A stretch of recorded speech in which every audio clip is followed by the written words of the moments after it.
What's up guys, welcome back to another Dragon Ball Dokkan Battle video. I'm Goku and today we're going to be taking a look at the new EZA Goku and Vegeta. Now it's not to no anyone's surprise that these guys are powerful. They didn't need much to be pushed back into the meta, and Bandai did it. They are very powerful for extreme SBR, and even long events to a certain extent.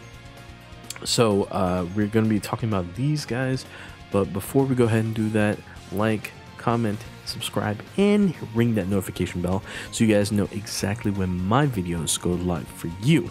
And if you guys want to catch more discussion about the Super Saiyan 4's or even more Dokkan stuff, you can hit me up on my twitch.tv/thatguygoki. Link will be in the description down below.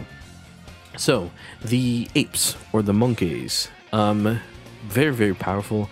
Goku on average, I have one rainbowed, hits 5 million usually, depending on the team he's at. With support he can easily hit 6 mil at max links. Now I don't have mine at max links, but he still scuffs that, or doesn't scuff, but he barely hits that 5 mil number pretty easily. And my Vegeta is at 90%, and he's just a little bit underneath the 5 mil threshold, and that's kind of huge for TURs that were back in, I want to say 2018 or 2017 actually. So 2017 units, very powerful, very strong, amazing units, and they just mild high, they buff these guys. So we have Goku here. He has the super type key +3 HP attack and defense 130%, and then type key +3 HP attack and defense 90% for extremes. His super attack greatly resists attack for 1 turn, so he buffs his attack by 50% for 1 turn when he launches a super. So this is really just for supers. If you have additionals built in, he will stack and he will do a lot of damage just for that 1 turn. Causes immense damage to the enemy and greatly lowers defense, raises defense by 30% for 6 turns, which is pretty strong, meaning that if you launch off a super, the next turn he'll get 60%, or he'll get another 30% added on for 6 turns, while the other one will decay the following 3rd turn. So he can keep his defense up. Now if you want to fully invest in additionals into Goku, that's a different story. You could do 12-14 split and go ahead and get that super going all the time. His passive skill, Warrior of Galaxy, attack plus 150%. This is in change with Goku, and then a defense 120%, which is actually a fairly large number for someone with his stat spread. This actually pushes his defense around the 150s, 140s at the lowest when it comes to links and everything in calculation. And at 55%, you're going to see roughly 100k defense, which is pretty good for something at 55%. Plus additional attack plus 40% when performing a super attack. So not only does he greatly boost his attack by 50% when he launches a super, he also gets that extra 40%. So a total of like 300% or 290%, somewhere around there, attack percent when he fires off a super, which is huge. He also has a medium chance of dodging an enemy super attack and countering with tremendous power. This stays at 30%. It didn't go up. If it had gone up, he would have been a lot better, but they need him to dodge like almost all the time, so they purposely left it alone. His link skills retained the same. Saiyan Roar, Prepare for Battle, Super Saiyan, Shocking Speed, Kamehameha, GT are all his main links, and Fierce Battle obviously is one that's going to proc regularly if he's with Vegeta.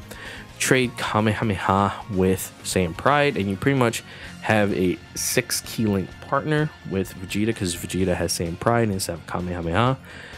So without that, he's still getting 50% attack, 25% attack and defense 10%. He's getting the attack and defense plus 5% from Prepare for Battle, the same from Shocking Speed, plus 5%, and GT attack and defense plus 10%. And obviously Fierce Battle gives 20% at max links. So if you guys want to go ahead and max links, this is the type of card that I would say benefits from it the most, because the jump from 4 million to 5 million or even 6 million is actually astronomical and can help you one-shot certain events fairly easily. His categories: Pure Saiyajins, Goku's Family, Kamehameha, Giant Ape, Turtle School, Miraculous Awakening, and GT Heroes. I am going to be talking about his categories in a second, along with Vegeta's, and these are his stats before he EZAs, and when he EZAs, he goes fairly close to LR stats. The difference between the LRs and them are marginal now in terms of stat spread, but the EZAs actually fire off supers faster and harder than the Super Saiyan 4's, and we're going to talk about that in a moment. So let's go ahead and move on to Vegeta. He is the mirrored version of Goku. He's just AGL for everything, and his super attack boosts his defense for one turn, meaning that he's probably the better second slot unit, and you're trying not to bank on counters with Vegeta as much as Goku, mainly because Goku buffs attack, but he builds his defense over time. And Vegeta, on the other hand, raises attack by 30% for 6 turns, so he can get a retaining buff in between that that third turn after he fires it off. Second turn, third turn, he comes back, he shoots off, and he buffs his attack even further.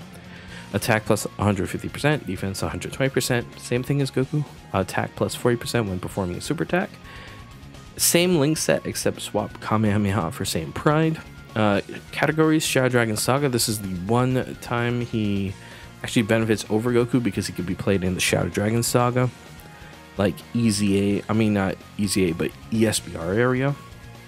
But for the most part, he is, and he's going to be staying on a lot of the categories that Goku already sits on: Pure Saiyajins, Giant Ape, Miraculous Awakening, and GT Heroes. The other ones outside are just generic Vegeta categories outside of Saviors. Saviors is kind of an interesting category for him, but we're not going to be talking about that right now. His stat spread is similar to Goku's, but he's a little bit lacking in the offense department, just a little bit by minutely, like 1,800, somewhere around there. And at max stats, he's like this, very close to an LR once again. His defense is actually higher than Goku's LR, which is incredible, and he gets 120% defense, while Goku has to stack up his defense. So there's that. So these guys are very, very powerful. They're very, very strong, and their notable categories right here. Let me close this Goku Families tab. Their notable categories are Giant Ape Power. They give the most strength to Giant Ape, but it is not their best category. Giant Ape does in fact get better with them because they are generic low-cost cards that you can spend 200 coins for to get your first copy.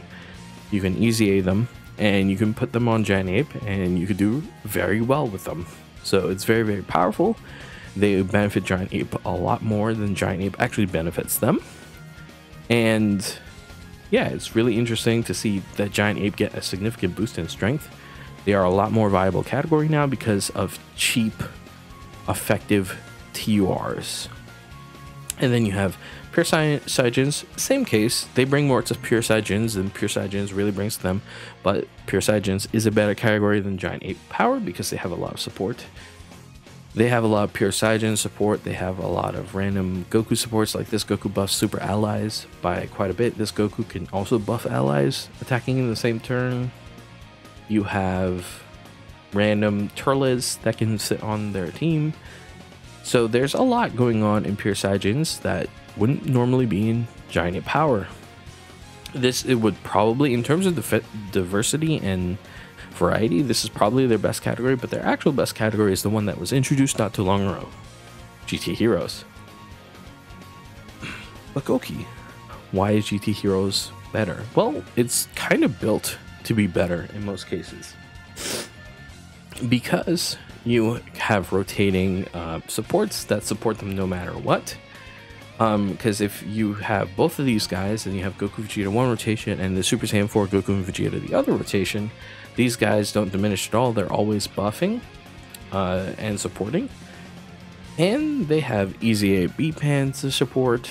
They have AGL Pan to help Vegeta's damage output. There's like a lot of variety that you can add to this, and add to your deck building when it comes to GT Heroes. You have Bulla, who's a very interesting card to use because she has a dodge built in innately. She's dodge tank. You have Gogeta, who can also fit on Shadow Dragons and Giant Ape Power, which is obvious. But you just have a litany of supports that you normally wouldn't get in Giant Ape Power, and also you have supports that you wouldn't normally get in Pure Saiyajins, sorry, excuse me. So for the most part, this is probably their best category in terms of efficiency, building, and optimization, because Goku and Vegeta are just really good nukers, and Super Saiyan 4 Goku and Vegeta are very good finishers. They're very good at cleaning up the boss, whereas these guys are good for denting the boss like large amounts of damage. I mean, they can obviously kill bosses easily on their own, but if they need a very good finisher, Goku and Vegeta don't lack. Super Saiyan 4 Goku and Vegeta, they definitely don't. So moving on, I wanted to talk about something specifically with these guys, and that is the Super Saiyan 4 LRs. So statistically, stat-wise, they're not better than these guys at Rainbow. These guys at Rainbow beat them out, but barely. The main issue is the passive skill. The passive skill stops up to a certain amount of point, and it cuts off after that. And while they have a massive increase in damage output, they have to, in order to keep up with the others, they have to active skill and then ultra super attack to potentially output the same amount of damage, if not more, than these new EZAs. Because their stats are very close, right? So overall, you're getting a better investment by building these guys over the Super Saiyan 4s. The Super Saiyan 4s have aged. They need an EZA to even be better than these. If you have a Rainbow Goku and Vegeta Super Saiyan 4s from the Shadow Dragon Saga or the LRs, they will not be able to beat Rainbow versions of these guys, because these guys, their awakening just pushes them to the next level. They get that flat boost of attack plus 150%. They boost their damage output on an additional super, so multiplicative. And Vegeta boosts his damage by 30% for 6 turns. So he actually doesn't, his boost doesn't decay until the 6th turn, so you can stack it multiple times before the first one actually decays, meaning that you'll always be up by at least, I want to say, like 80% in your damage boost. And the same thing with Goku with his defensive boosts. So for the most part, these guys, I'm going to answer the question now. Are they better than the LRs? Yes. Should you guys spend 200 coins to get your first copy if you're relatively new? Potentially. These guys are probably some of the best new EZAs outside of Super 17 that we've gotten in quite some time, and you definitely should give them a shot. So I hope you guys enjoyed this video and this small breakdown of the Super Saiyan 4s. If you guys enjoyed the video, go ahead and leave a like, comment down below, and let me know how you guys feel about them. And if you guys want a showcase, go ahead and type your thoughts in the gobbledygook down below. Well, thank you guys for watching. I'll see you guys in the next one. And as always, keep it. I'll see you guys later.